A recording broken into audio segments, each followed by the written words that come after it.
Hi guys, it's Matt Brodo here. I just wanted to make some comments about the 2016 presidential election.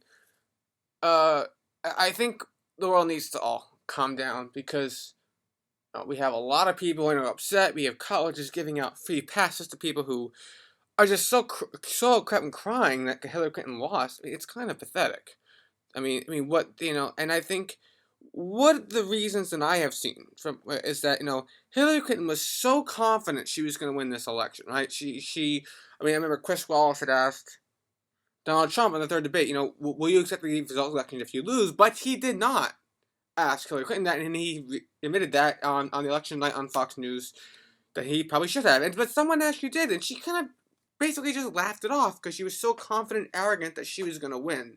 Now, from my experience in my life, if you are an arrogant person, if you are somebody who is braggadocious and you, not confident, confidence is different, but if you are overly confident and try to patronize other people about what you think, the world has a way of getting back at you for that. And I think, we saw that with Hillary Clinton losing the election. The American people were frustrated and they said, no, we're not going to tolerate somebody like that.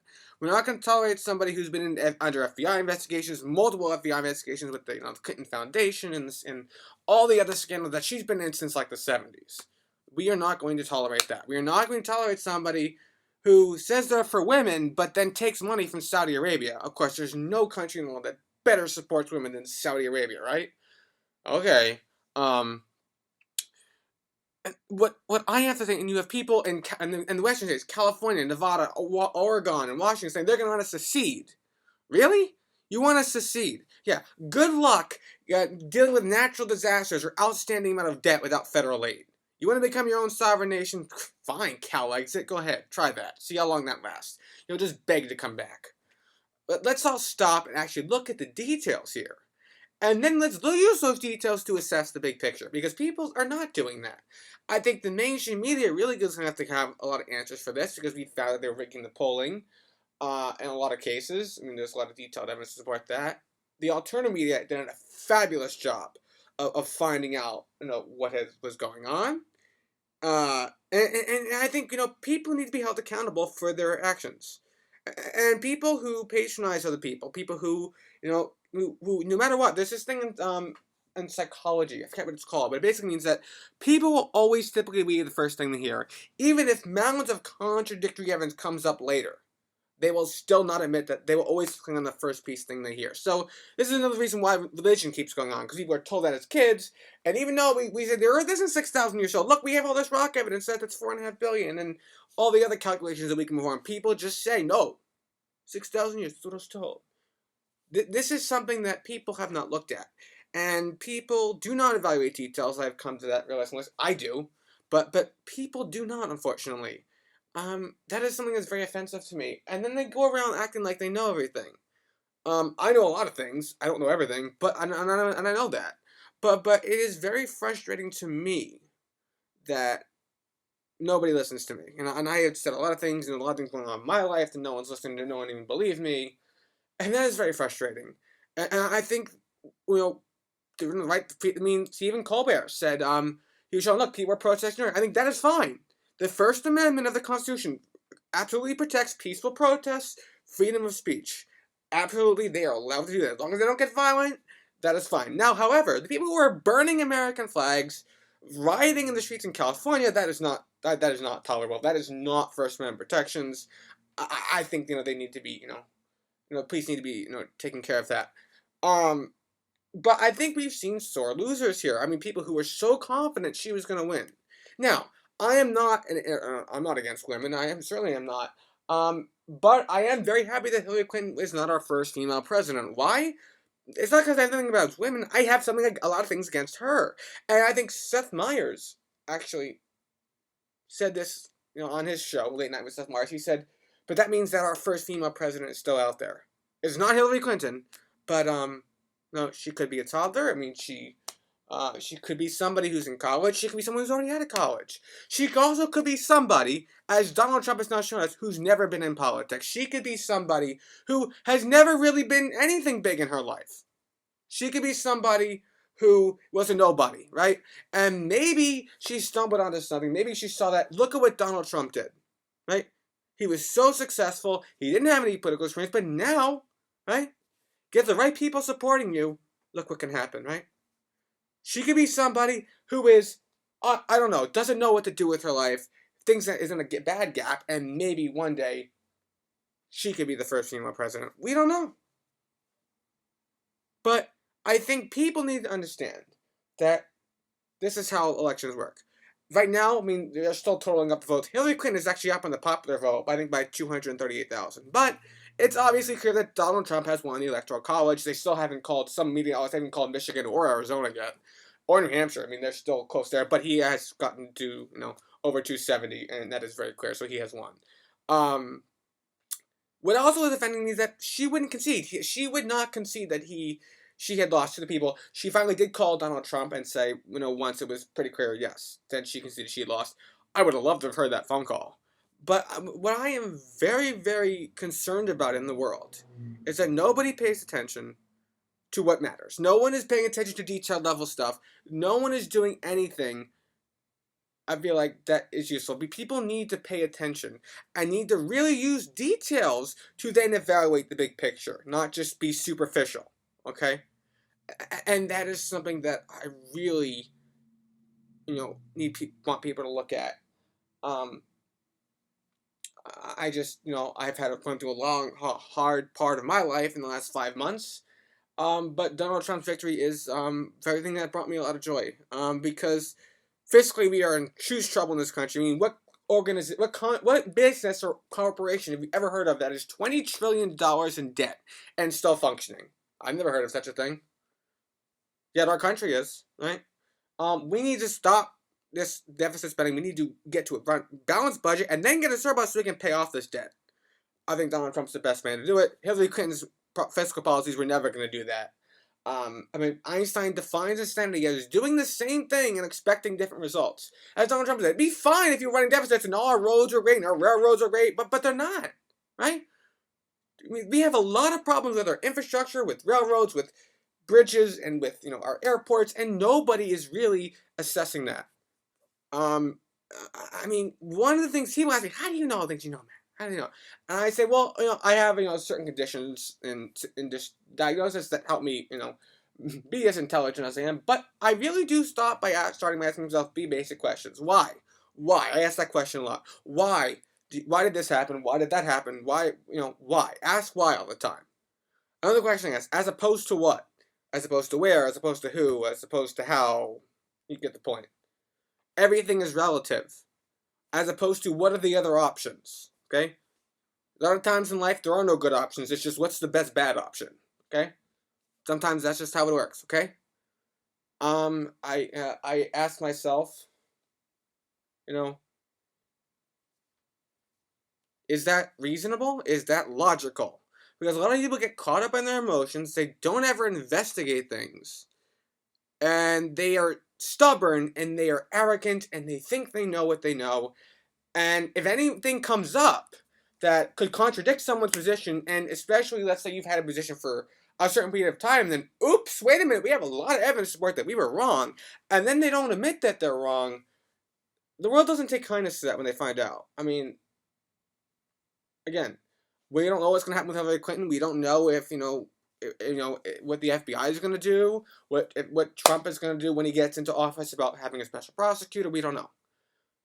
But I have held out hope this whole time that he was going to win, and then last week I knew I was almost sure he was going to win based on the evaluation, even though the major was like, no, he's not going to win. And I had people, okay, who were very smart people who were saying he's not going to win. I said, yes, he is. And they texted me on Wednesday morning. They said, well, Matt, you were right. I was wrong. You were right. And I was like, thank you.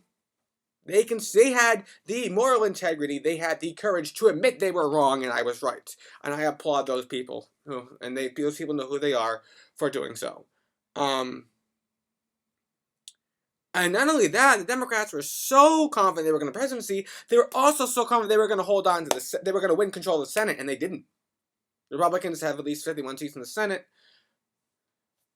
And then obviously they retain control of the House. So this is going to be the first time. Trump will be the first Republican president to take office, I think, since 1928, with both houses of Congress on his side. So that's going to be interesting. Um, but I think everyone needs to stop complaining. The election's over. The electoral college has been decided. Of course, we have a few states to figure out, but it doesn't matter. Trump's won. And I think, we have a lot of moral lessons we can take out of this election. But people say, oh, this insulting has never worked. What do you mean? There was an election with Teddy Roosevelt and Taft. That was all before cable news and stuff, remember? But this was like in the early 19, in the early 20th century. And they went and insulted each other too. Don't tell me that hasn't happened before. It's just that, people have short memories. And I am very frustrated because people unfortunately, are very short-sighted thinkers. I'm not, but most people are. And they want to use fraud, and they want to use deception and dishonesty to gain them benefits in the short term. But when are we going to learn as a society that has never ever worked? In the long term, that has always caused suffering. That has always cost people. The big banks did it with the fiasco in 2008 in the financial crisis, which The Big Short, that movie depicts. A great movie. You should go see it if you haven't. And they didn't care. They had no moral integrity. They said, we're not going to do this. And they preyed on on a lot of American people who had a dream of owning a home. And they took advantage of them. Short-sighted thinking does not work. Fraud does not work. You may have short-term success, but you will never have long-term success. You need to be honest with people. You need to have, I'm sick and tired of people having hidden intentions. People need to be honest with each other. You do that, you're going to have a lot better success in life. If you think if you lie around, people say, how do I know the things I know? Well, I have a condition that gives me one of the best memories in the world. Okay? But another thing I do, I don't go around lying to people. I don't have to keep checking, I told this lie to that person and that lie to that, because I don't lie. I just tell the truth. When people ask for my opinion, I just give it.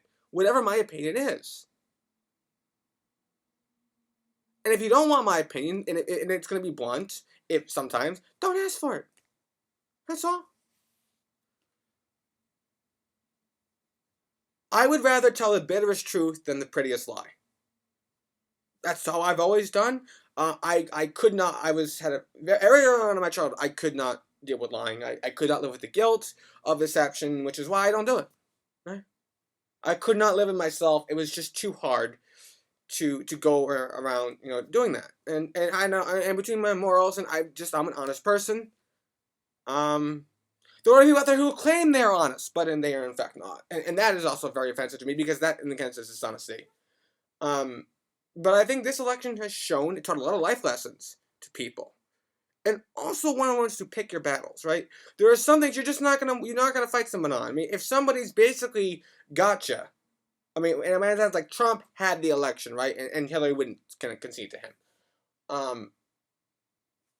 Why are you still putting up a fight? They teach that in parenting, right? They say, don't fight your kids on everything. There's certain things you just give in to them on. Right? You need to learn, okay? You need to learn. I had seen this guy who has known me for a long time, and he was telling me about, this thing that was going on with his daughter, and I said, and I gave him some parenting advice. Now, I'm not a parent. I don't have a kid. I've actually never had a girlfriend. But this guy knew how smart I was. And there's this guy next to him, and he said, oh, we're working on a low bar here. Which he was either saying that I was an idiot, or that, this nice man that I know was, like, taking advice from a 23-year-old guy. Like, what does he know? But he actually listened to me and said, oh, I never thought of it like that, Matt. And I'm pretty sure he took my advice. And I commend him on doing so. Because I've always been a person who's had a different perspective on things. And he knew, and he had the intelligence to know that I was intelligent, that I had thought of things no one else thought of, and I'm pretty sure he took my advice. But somebody who doesn't know that about me may not. And think, what do you know? What do you know? Well, I know a lot of things. I should just stop and listen to me. And I think, I actually called the election. I said Donald Trump is going to win. And I didn't just say that. I had an actual analysis of what states I thought he was going to win. I wasn't exactly right. But I did say, I even said he was going to win Pennsylvania. And he did. And that was the state that Fox News ended up calling that pushed him over 270. I said if he won, it was going to be close. And it was. I said he was going to win Florida. And they did. I said he was going to win North Carolina, and he did. I said he could win Virginia. He didn't, but that was a very light state that that took a long time before they called that. I said he could in Minnesota because of the Obamacare premiums that were skyrocketing in that state. The governor had to call a special session of the state legislature. Well, guess what? They called that state really late. They didn't call it until yesterday afternoon on Wednesday, the day after the election. Okay, so, and Obama won Michigan and Wisconsin. Oh, I said that he could win those. What people have to understand is that, another reason how am I so smart? I take lessons learned in one area, whether they be astronomy or whether they be politics, and I can use those lessons to then to then infer, to then, to then use to make assessments in other fields. You see the same concepts in astronomy, basic concepts. You see, it's basically like, you ever heard the story, history just repeats itself, the characters just change. I mean, the costumes just change. It's the same characters, they just change the costumes. You ever heard that before? Because, people who do not learn from the mistakes of history are doomed to repeat its mistakes. Take one, look how this way, then use that as an analogy. Look how we could solve a problem in this field. If you stop and think, you can be a lot more successful. And I think people need to pay attention. They need to not just believe everything they hear that the mainstream media jams down their throat. I think, we have a lot of hope for the future of this country. I was very impressed with Donald Trump's victory speech. He didn't insult anybody. He commended people, and I think I have very good hopes for this country. I hope I can, help become part of that. But, there are certain people who are not cooperating with me right now, and I wish that they would. So, I hope everyone is, I know we have a divided country right now, but I think we need to get past this. The Clinton supporters need to concede that they have lost, and they need to move on. And they need to now do what they can to be nice to each other, to stop fighting, and to admit when you are wrong. Because I think if you do that, you will have a lot more respect from people. Okay? Thank you. And I hope everyone has a good, thinks kindly of one another, and, I hope people are going to be willing to work together and unite in America.